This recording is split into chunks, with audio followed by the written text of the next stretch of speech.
학점은행제로 편입 준비해서 합격한 사람이 많다고 하는데 막상 편입 지원했을 때 차별받을까 걱정되시죠? 이번 영상에서는 뇌피셜이 아닌 실제 학점은행제로 많은 학생들을 인서울 상위권 대학교에 편입시킨 빅데이터를 바탕으로 학점은행제 편입 현실에 대해서 낱낱이 파헤쳐 보겠습니다. 이번 영상을 끝까지 보신다면 학점은행제로 편입을 해도 괜찮을지 어느 정도 감이 잡힐 거라 생각합니다.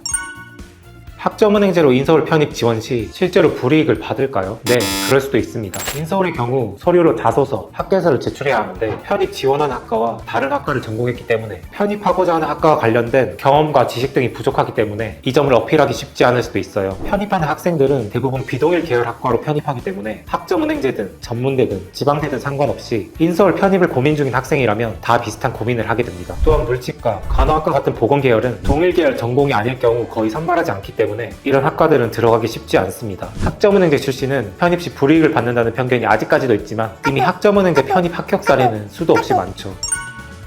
학점은행제 온라인 수업의 경우 교육원마다 다소 차이가 나긴 하지만 개설된 전공 과목의 종류 자체가 제한적입니다. 그래서 대부분 수료 난이도가 낮은 경영 전공 학위를 받을 수밖에 없는 것이죠. 다만 대학 병행 편입에 비해 좋은 성적을 받기 훨씬 수월하고 학위 취득 기간도 1년 이상 빠르고 편입 시험 공부할 시간도 확보할 수 있기 때문에 선택할 수 있는 전공의 종류가 한정적인 점은 큰 문제가 되지 않습니다.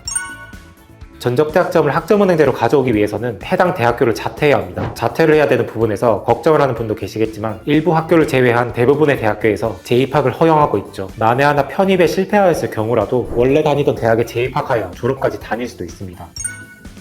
보통 비동일 계열로 편입하여 전공 관련 기초 지식이 없는 상태이기 때문에 전공 수업 과정을 따라가는 데 많은 노력이 필요합니다. 다만 이 부분은 다른 일반 대학에서 비동일계 학과를 전공하던 학생들도 똑같이 겪어야 되는 부분이기 때문에 학점은행제 편입만의 고충은 아닐 것입니다.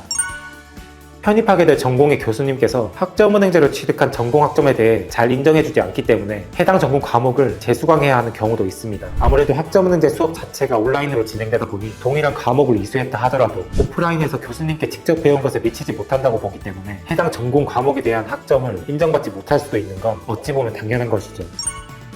보통 3학년으로 편입하게 될 텐데 3, 4학년이 되면 학점 관리하느라 취업 준비하느라 신경도 쓰지 않습니다. 물론 1학년 때부터 같이 입학한 학생들과의 유대감은 없을 수 있지만 막상 1학년 때 입학을 같이 하더라도 군대를 가거나 휴학을 하는 경우도 많기 때문에 고등학교 때처럼 누구를 따돌리고 그런 경우는 거의 없는 것이죠.